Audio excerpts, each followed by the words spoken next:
Hello and welcome to Professor Herman Manyora's channel. My name is Jedel Cabrero. We're currently at 50,000 subscribers. Thank you so much for your subscriptions, for joining. I'm here obviously with Professor Herman Manyora. Professor, how are you doing today at 50K? At 50K, we thank our viewers, we thank subscribers, and we ask those who have not subscribed, please do.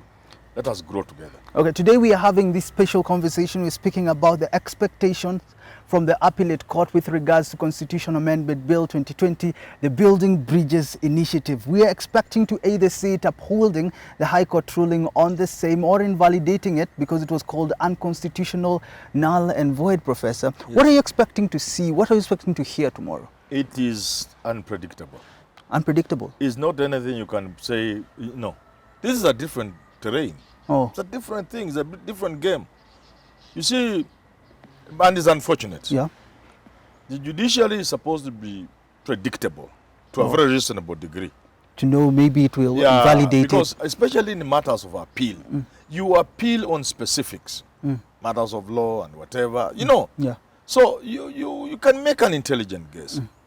But you see, our judiciary is now throwing law into the arena of politics. Oh, how? It becomes too difficult. How is it doing that? There was a tweet from the president of the Law Society of Kenya, Nelson Harvey, saying the judiciary will either show they promote, uphold democracy, or turn the court into a graveyard of... You see that kind of thinking? Yes. It's not a question of how they will look at the judgment upon which an appeal has been made, or really within the matrix of law. It is other considerations. So for that reason, I can only say what I think should happen. What do you think should happen then with regards to everything that is happening and your question on the perception that the judiciary will be having when it's making this ruling to be, it's like they're considering so many other factors instead of just the BBI document. You see, there are issues you need to address first. One, the High Court was a bench of highly competent judges. You would even add some of the best brains within that, the judiciary. Now, measured against that, you must also be saying, does the appeal court bench constitute men and women of that caliber? That is a question, a valid question.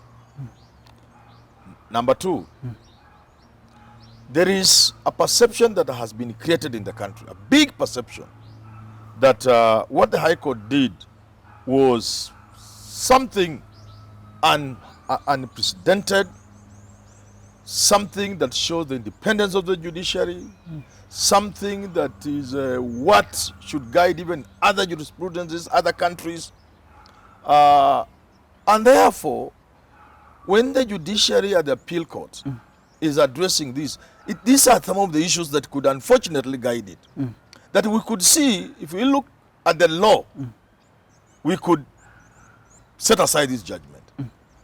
But the public has been poisoned to think anybody who does that is against the people, is anti the people. Oh. So in other words, the influence of civil society in the judiciary, and in particular on this matter, cannot be something you can ignore. Oh. Now, having said all that, then one will look at, I come back to my own position. And my own position is, this judgment was all politics and no law. Including them saying that the president is in violation all the issues of Chapter 6. I have challenged, even I've appeared on TV, and whenever I have met somebody on TV or somewhere, I ask them, let's just concentrate on one issue, and then we move to the next. Then show me where the law is in terms of an amendment to the Constitution. They run away from that. They quickly begin talking big in the air there. Let me ask you then, yes.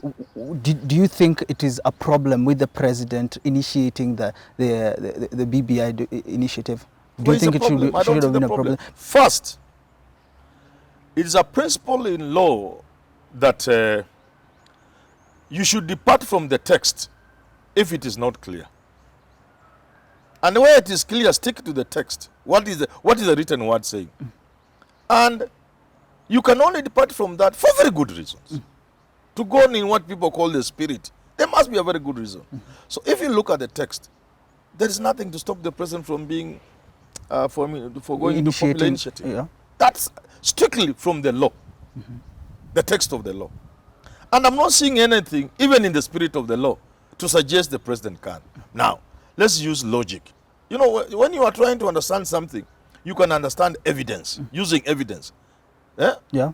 Is there evidence in this case? Is there any written part of the constitution that stops the president? No. Is there a good justification to enter into the spirit arena, terrain? No. Now, how else can we handle the issue? Logically, you must go to reason, and look at the logic, and say, your name is Uhuru Muigai Kenyatta, the President of the Republic of Kenya. As a citizen, since no law stops you, can you initiate? The answer could be yes. Yes, others could argue no. Yeah. Number two, you are the President of the Republic of Kenya. Your name is Uhuru Muigai Kenyatta. There is something you want to do which is good for the people of Kenya. In order to do that good thing, you need to change the constitution. You will approach the Attorney General to approach Parliament, or you are the majority leader, whatever. But this time the Attorney General, through a bill. Suppose it is something that touches on the MPs, like they agreed. Do you think they will pass that law? To deny them the power to steal from the public through endless greed. Yeah. Will they accept? Like if you want to get rid of... They might have their self-interest, CDF, yeah. Will they accept? But this time round... I'm saying, will the MPs accept if you are a Uhuru and ask them, look here, I want to remove CDF. Can they pass that law? No, they can't. But they can't. So, that's why the Constitution has created an avenue. If you feel Parliament cannot do something, yet you are convinced it's a good thing, and you want to amend the law to achieve that good thing, go through the popular initiative. And the president can use it. But this now, time, surely, that's purely on the basis of logic. Yeah. Yes. But this time round, the BBI could have gone through Parliament because it wasn't affecting the MPs in general. Yes, you could take BBI through Parliament, the provisions of BBI through Parliament. Yeah.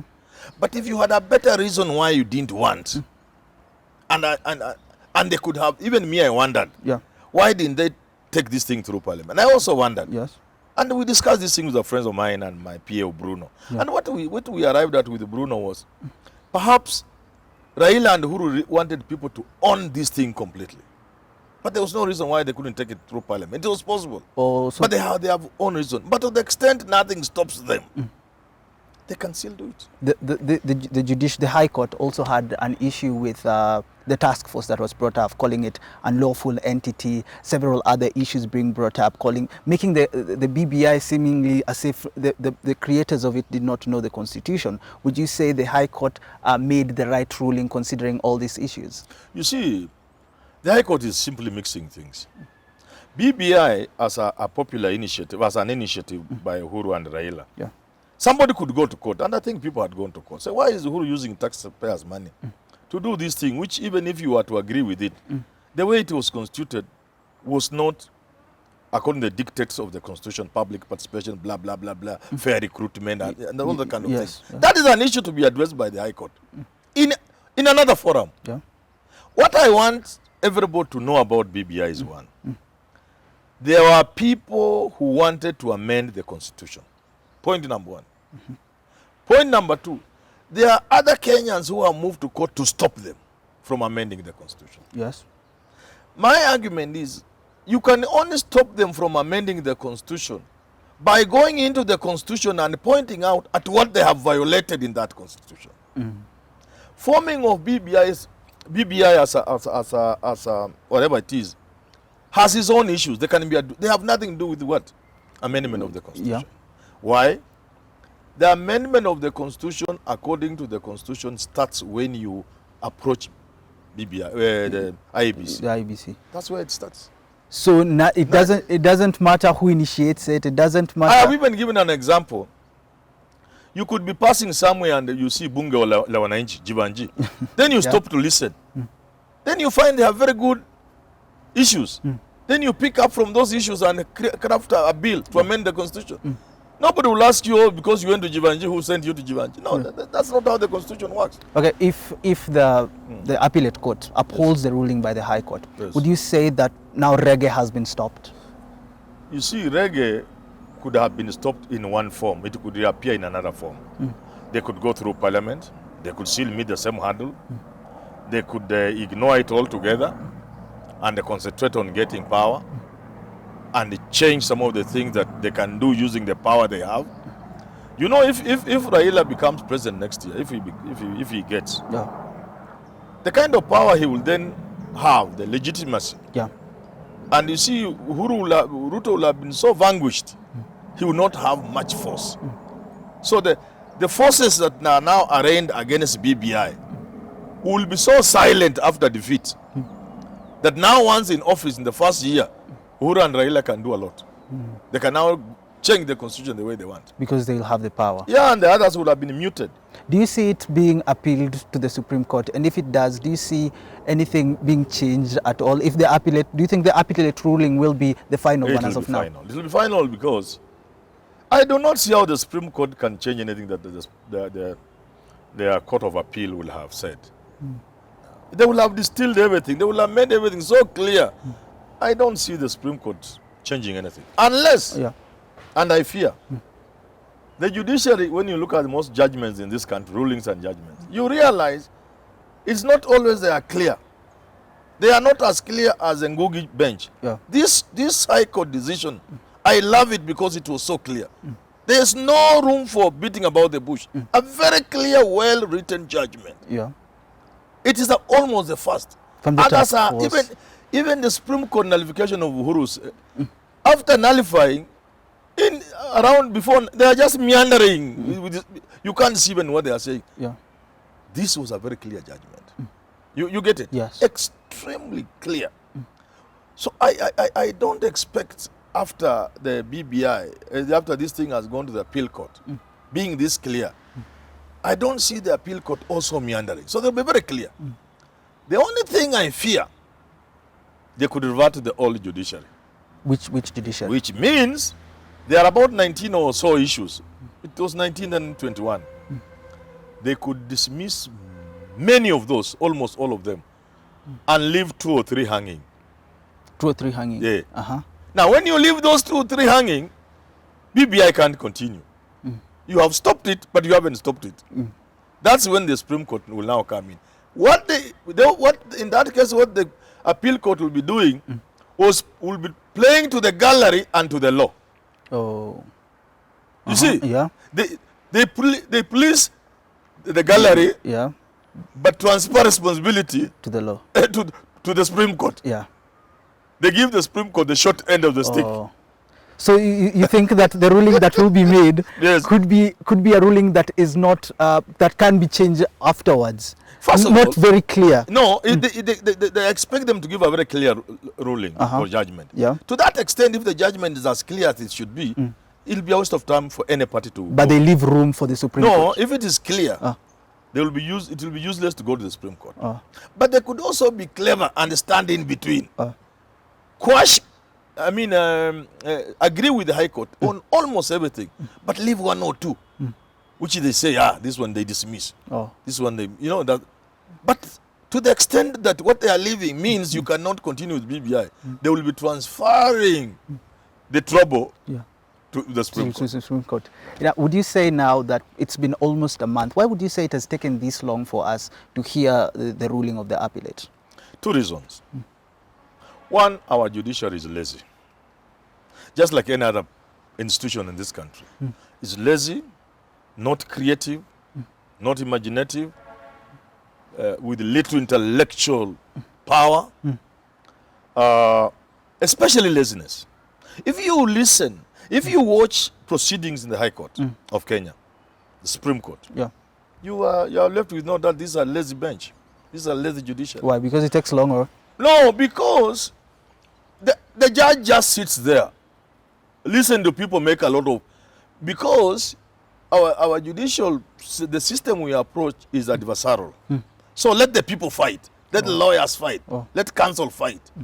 the judiciary never intervenes. Oh, You see? like the appellate one, when there were so many lawyers bringing up different issues. That's number one. Yeah. They never intervene. Secondly, they don't control the court. An appeal court is not a place where every busybody is allowed, because there are very clear issues that have been distilled by the High Court. But isn't it the right? But it is not a question of right. It's a question of what should be done.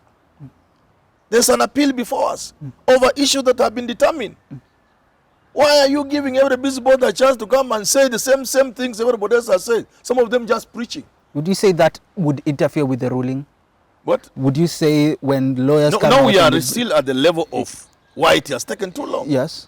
Laziness, because the judiciary, you don't see a passionate like Justice, who is the chairman of that, the president of the appeal court?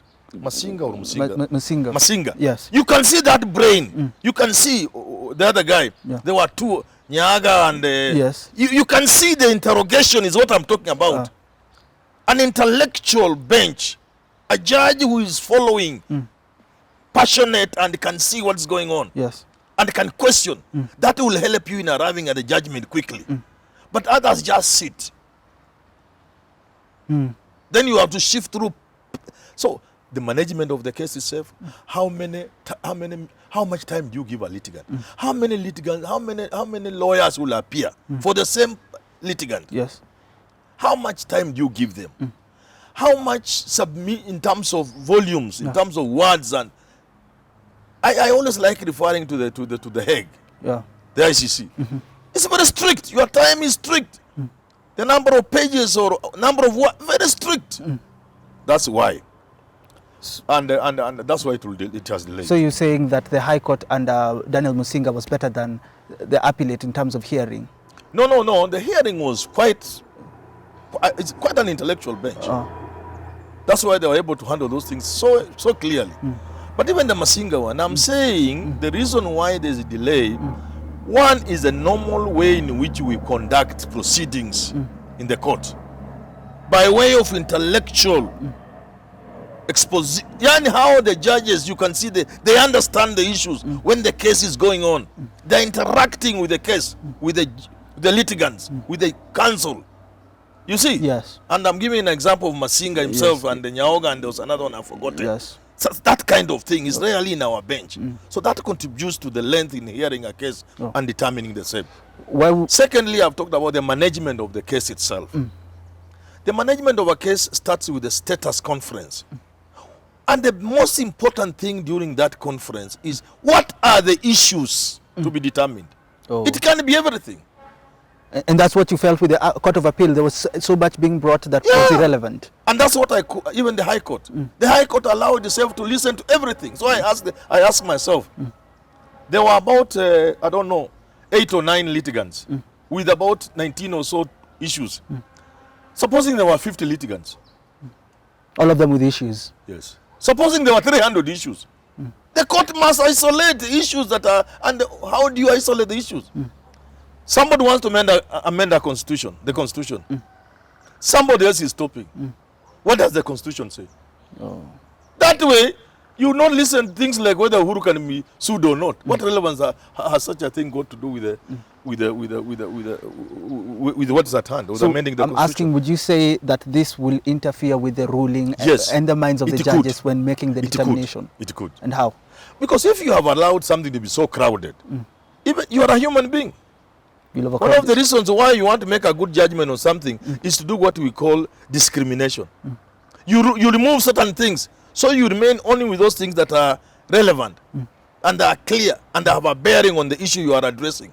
That way, you process the information much faster and much better and arrive at better conclusions. But if you allow everything to crowd, you are a human being. Okay, moving forward, come 2022, what would you say, how would you say this ruling is going to affect the presidential candidates when making their decisions, whether to run, whether to form coalitions? How will the ruling affect the presidential candidates? The most obvious thing about this BBI thing is that it was a ready-made thing for politicians. If BBI passed, quickly, Raila and Uhuru have 5 slots to give. So Kalonzo akipika kelele namwambia shika hii. Mudavadi, no, shika hii. PK, shika hii. It is easier to distribute the positions and therefore easier to move as a team. What if it fails? If it fails, it will be easier for Ruto because then he never went that direction. Yeah. It will help Ruto also, but he didn't. He has not focused. He has not pinned his campaign on that. These others were basing their campaign on that. So it will affect them. Yeah. Not that they will lose, but it will affect them much more than it will affect Ruto. So Raila stands a bigger chance of benefiting from the if BBI. it goes through. What about the Kenyans, the citizens? You know, it depends. For the citizens, there are good things in BBI. People have said there are this and this. Of course, if you ask me, I wanted to amend the constitution. What I will do will not look like BBI.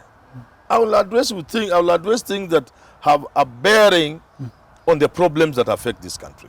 That's what I will address. I will address theft. I'll address how to mainstream the citizen in everything we do. I'll look at the bloated governance structure.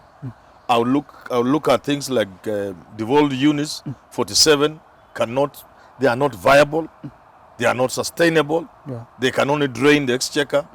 If you have 14 regions instead of 47, believe me, in 10 years, the regions can survive without the exchequer. Oh, yeah. But the 47 ones? They can never. Okay, let me ask you this. The President and the former Prime Minister called the Building Bridges initiative as a way of unifying the country. Yes. But obviously there are some of the things in the BBI that do not look like they're part of the unification. Would you say that BBI is more about political gain or more about unifying Kenyans? Or a little bit of both? You know how I understand BBI myself is,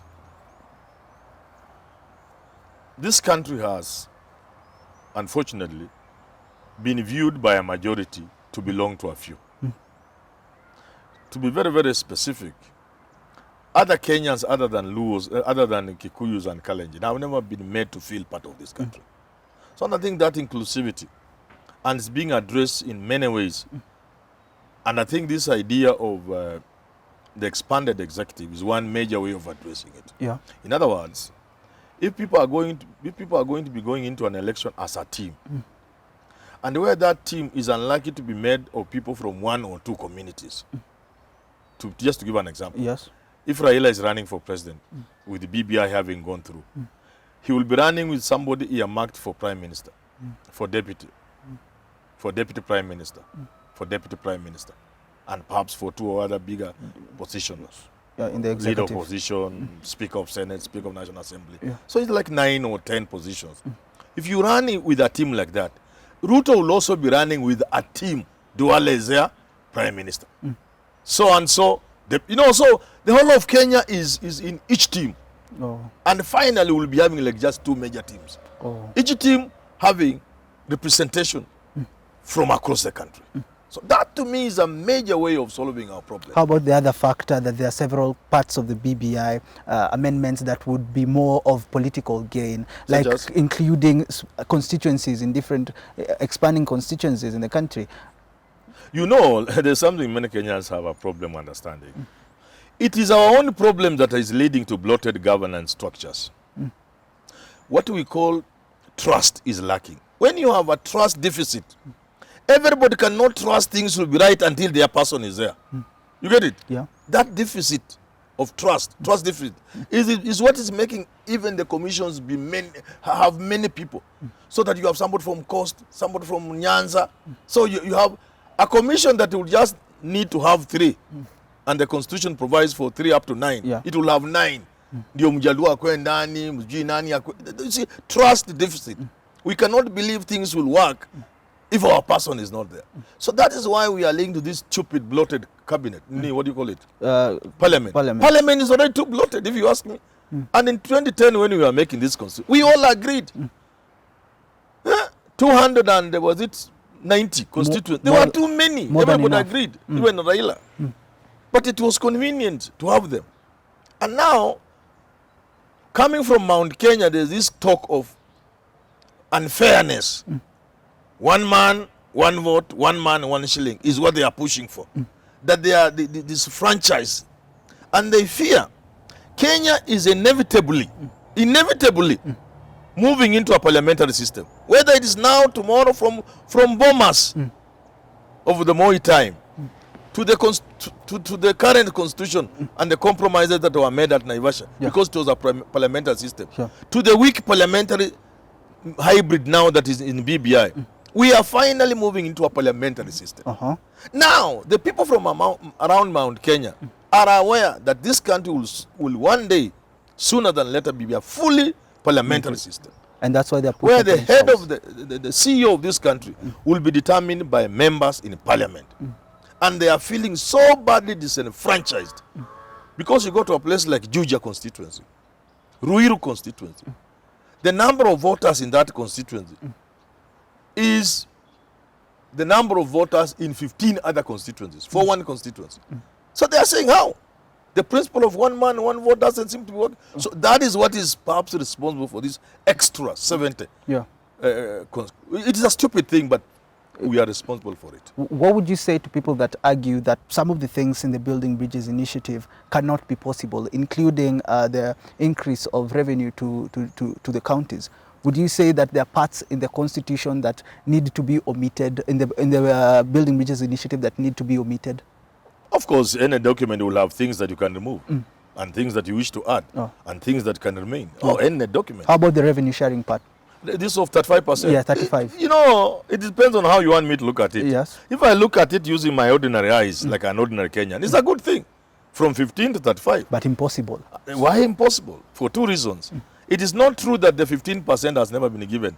That argument people have been having. The governor, 15% has never been given. It's never true. They have never failed. Governors are saying that they haven't received the No, monies. in fact, they have always given beyond 15%. But the problems are two. The first problem is disbursement.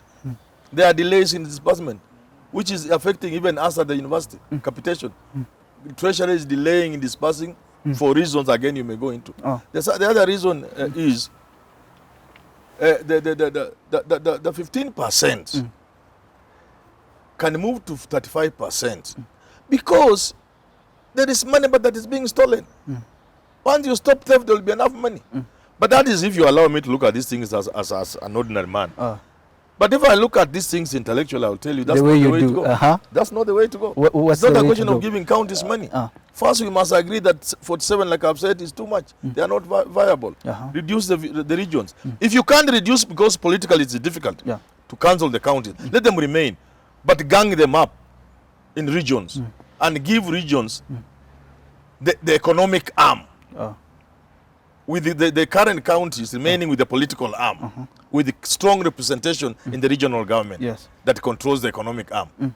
The second way of looking at this thing is that county governments are doing things they shouldn't do. Many of those things they shouldn't do. There are many. Which ones? Including forming county service board, overemploying people. There are so many useless things for which, if you remove, they don't even need as much money as we are giving them. So and then they don't have the expertise to do those things. What expertise does a governor have to control roads, building even schools? This can only be done by line ministries, so that the county governments isolate what they want done in their own local plans, but they are implemented by the national government, which has the professional and the expertise using line ministries. Them they only oversee that is being done right. So you're saying that there are responsibilities that have been tasked to counties that should remain in the national government? Yeah, many. At implementation level, at policy and implementation level. So their work is to see how it's being done. This is what we wanted, but you are not doing it to our satisfaction. Would you say, as of now, there are things in the Building Bridges initiative that needs to be relooked at if it passes, if it fails, for future use? They'll need to change it. There are many things that can be removed, and one or two others that can be added. Okay, finally, Prof, you've spoken about trust issues, and the Building Bridges initiative is more about bringing peace. Can the peace be brought without us first solving the trust issues, or is the Building Bridges initiative once you go through the bridging initiative thing, everybody's included, trust goes up, and some of the stupid things we do because of trust deficit, we will stop doing them and the country will move forward. So let's look at BBI tomorrow. Like I've told you, it's not anything you can predict. Okay, thank you so much, Prof, for having this conversation. It is expectations for the Building Bridges initiative tomorrow. I don't know what you'd like to hear from the appellate court with regards to the constitutional amendment bill, but until we have these conversations again, my name is Jedal Kibero, here with Professor Herman Manyora. If you haven't subscribed yet, go ahead and do so. Professor Professor, asante sana. Asante sana na asante kwa subscribers wetu kwa kuongezeka na wazidi kuongezeka.